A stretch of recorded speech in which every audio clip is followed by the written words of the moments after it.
City of Death sees the Doctor and Romana visiting contemporary Earth, specifically Paris, France, in the year of 1979. Our main duo seeks a holiday on the Doctor's favorite planet as they travel the streets where they see the sights, only for their wondrous vacation to be tragically interrupted. This is one of those all-time classic Doctor Who stories that has a pretty massive reputation, and is pretty rarely absent from top 10 lists. It's by far the most well-known story from season 17, and with good reason, because this serial is nothing short of delightful. I have nothing but praise for Doctor Who in this review because City of Death is one of those stories that gets better and better with every rewatch. I think the most accurate way to describe this one is cozy. It's such a wonderfully familiar adventure, and it's exactly the kind of Doctor Who you'd put on to cheer you up, and I've been known to do exactly that. And when you watch this story, I mean, it's just impossible to not have fun because it is such a truly marvelous serial. Nice, isn't it? Yes, marvellous. Marvellous. Absolutely. Absolutely marvellous. Well, I think it's marvellous. So do I. That's not quite as you described it. Really? How did I describe it? You said it was nice. The dialogue in this one, particularly from our main characters, really does a lot in terms of making this story what it is, especially in part 1. There's a lot of quick back and forth scenes with Romana and the Doctor that are just so much fun to watch. Little moments that really do a lot to elevate this one into what it is. This story is filled to the brim with some of the most clever and hilarious lines that the show has ever seen, and I can't help but adore everything about it. In these reviews, I like to put in little clips from these stories to help highlight the point I'm making or just to remind viewers if they haven't seen the story recently. But what I found with this one was that there's just so many brilliant comedic moments that it is really difficult to choose which ones to include because they're all so good. The Mona Lisa. Quite good. That's one of the great treasures of the universe, and you say quite good. The world, Doctor, the world. What are you talking about? Not the universe in public, Doctor. It I only don't calls care. Look, attention. it's one of the great treasures of the universe. I don't care. Let them gawp, let them gape. What do I care? I simply adore the chemistry that these two actors have. They perform these characters so expertly and make for a really good duo. Everything that worked in the last serial, especially with regards to our main cast, is just even better in this story. The dialogue is brimming with wit, and Tom Baker and Lalla Ward really bring it to life. I know the actors themselves were dating while filming this season, and while it's impossible to say how much that influenced their performances and their chemistry together, I wouldn't be surprised to find it had a serious impact. In fact, I would be surprised if it turned out that it didn't. This one is kind of unique because Romana is on quite equal footing to the Doctor, in many ways, but unlike her first incarnation, they definitely seem to get along better, or are at the very least more friendly to one another. So not only is the dynamic kind of unique, though definitely feeling closest to Sarah Jane of all the Doctor's previous companions, it's just so perfect for this story and what it's going for. I think the location of Paris is used in such a fantastic way and really helps to create a sense of atmosphere, and one that, as I've already mentioned, is just cozy and delightful. Yes, the dialogue and the dynamic of the characters are essential, but that fits brilliantly with the setting of the story, and the comforting, friendly style of this whole piece. They just work incredibly well together. Another huge part of that is the absolutely incredible music for this story, heard throughout the whole, but again, primarily in part 1. There are several sequences of the Doctor and Romana just walking through the streets of Paris, and because of the setting and the music, what you get are just these absolutely wonderful scenes. It's hard to describe exactly why I love this as much as I do, but somehow all of these things just come together to make something that is absolutely fantastic and just a wholeheartedly warm story. This serial also has a brilliant balance between these light-hearted comedic aspects and the genuinely compelling narrative. They are interwoven pretty brilliantly, to be honest, and I think they complement each other in just the right way to create one of Tom Baker's all-time best stories. The introduction of these strange ongoings in France are great, with the Doctor and Romana experiencing what they refer to as a time slip. It's an interesting little setup which gradually and very interestingly leads into the grander story of this episode. I won't get into the details of how everything connects for those that have not seen this one yet, but needless to say, I found it to be really engaging on its own, and all the comedic and lighthearted quips just made the whole thing so much more than what it already was, and really brought this piece to life.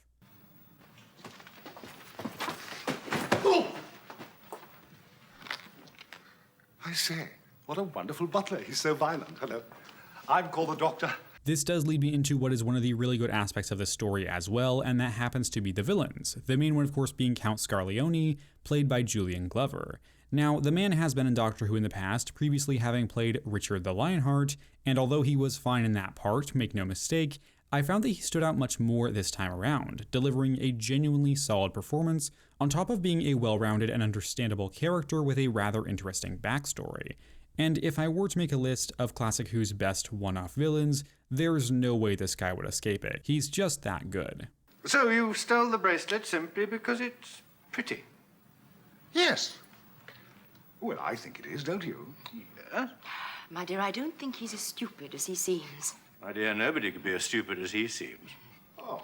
I also greatly enjoyed the Countess in this serial, as portrayed by Catherine Schell. She doesn't get nearly as much focus as the previous antagonist, but what she does have in here is good, and I found that she gave quite a good performance, and like the main antagonist, played really well off of the other actors in this serial. Doctor, the more you try to convince me that you're a fool, the more I'm likely to think otherwise. Now, it would only be the work of a moment to have you killed. What? Put it down. It's one of those puzzle boxes, isn't it? Yes, it's a very rare and precious Chinese puzzle box. You won't be able to open it, so put it down.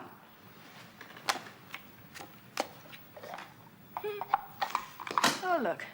She wasn't incredible or anything, but she was genuinely solid, and I thought she added a fair amount here, in a part that perhaps a lesser performer wouldn't have taken advantage of in quite the same way. In my experience with classic Doctor Who, the supporting characters don't tend to stand out all that much. Now, granted, there are naturally a number of exceptions to this, but this is often the case. However, this time around, we get to see a lot of the character Duggan, played by Tom Chadbourne.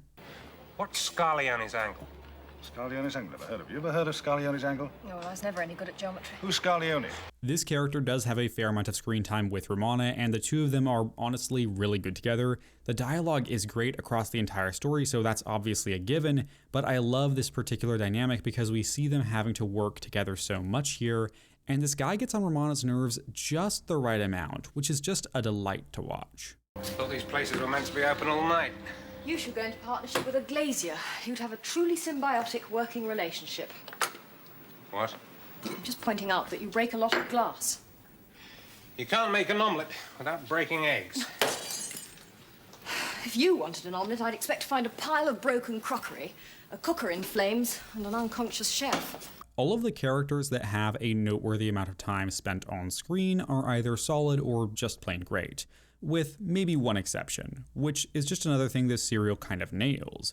I've talked about most everything I can without getting into spoiler territory, which is something I'm going to have to do now. So if you haven't seen City of Death, then feel free to skip to this time shown on screen to avoid hearing too much about plot details, and if you've already seen this story, then let's continue discussing it now.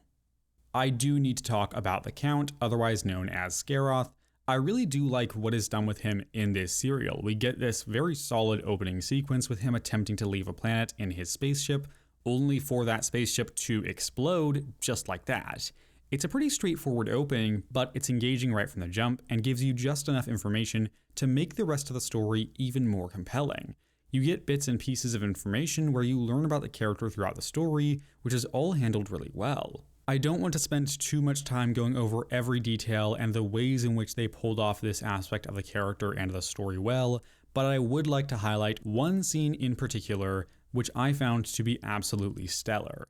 The scene in question comes in part 3 after we've met another version of Scaroth. Many together in one. The Jackals shall live through me. Together we'll push this puny race of humans, shape their paltry destiny to meet our ends. Soon we shall be. The sentence that divide me shall be undone. The centuries that divide me shall be... The centuries that divide me shall be undone! Not only is the scene itself just really great, giving exposition in a way that is so engaging and never feels like it's being forced upon you, but the concept itself is just fantastic. Up until this part, we don't know that there are multiple versions of this character that have been split up across different time periods. It's not entirely clear what has happened to him, but the fact that he has been working simultaneously across different periods of time to shape history in such a way that he can save his species, I mean, that's just great. It's a great concept, it's well executed, and it adds quite a bit to what was already such a great villain. The scale is magnified in such a simple, fun, and effective way. And all of this really does show just how dedicated he is to completing his mission and to preventing the failed takeoff that happened at the beginning of this serial. And that's why it's so great to see him ultimately fail in his goal, which would destroy the Earth. It's a great bookend to the way this thing started, and honestly, it's just good storytelling. I also like how his story ties in with the Countess, because although the two are working together, as it turns out, Scaroth is keeping quite a lot from her. She helps him out in ways, but doesn't really have a clue as to the full extent of his plans, which is what makes the ultimate confrontation of these two towards the end of this story so great. What are you? I beg your pardon? What have I been living with all these years? Where are you from and what do you want? If I may answer those questions in reverse order, what I want is a drink. Will you have one? Stay away! It's a rather interesting dynamic to see play out in this story, and I really like the way these two actors play off of one another. I think they're both solid characters, though of course Scaroth is the superior of the two, simply because the script gives a lot more backstory and depth to him. They both add a fair amount as antagonists, both to our main characters and to one another, which I think is quite cool as another layer of this story. And I would be remiss not to mention the final note that our main villain goes out on, which ultimately just feels like a very fitting way for this character to die. Having the villain die in the same way they have killed or intended to kill people just works. It's pretty basic stuff, and it's certainly not the first time we've seen it in Doctor Who, but it still works, and it gives a nice sense of narrative closure to this whole thing. Overall, I found City of Death to be nothing short of brilliant. Douglas Adams' script is incredibly tight and well-paced, giving a great deal of energy and comedy to scenes that could have very easily been substandard. Our leads work so well together, and although it is only their second story alongside one another, they completely nail this friendly dynamic of the two Time Lords just having fun in Paris. I love how well this duo complements one another and how well they work separately, but in addition to that, the story and the villains of this piece are surprisingly rather compelling and make an already great episode just that much better. This one has just about everything you could ever ask from a classic Who serial, and I consider it to be one of the most fun and joyous stories across the entire show, and I'm going to give City of Death a rating of 9.5 out of 10. And that does it for today, everybody. If you have any thoughts on this story, feel free to leave them down below. I do hope to see you around for another classic Doctor Who review, continuing season 17 with Creature from the Pit. I hope to see you around soon for that, but if not, that is totally fine, so long as you know that I appreciate your time here today. And with that said, thank you very much for watching. Take care, and have a lovely week. I'm coming. Yes. Yes. We are here.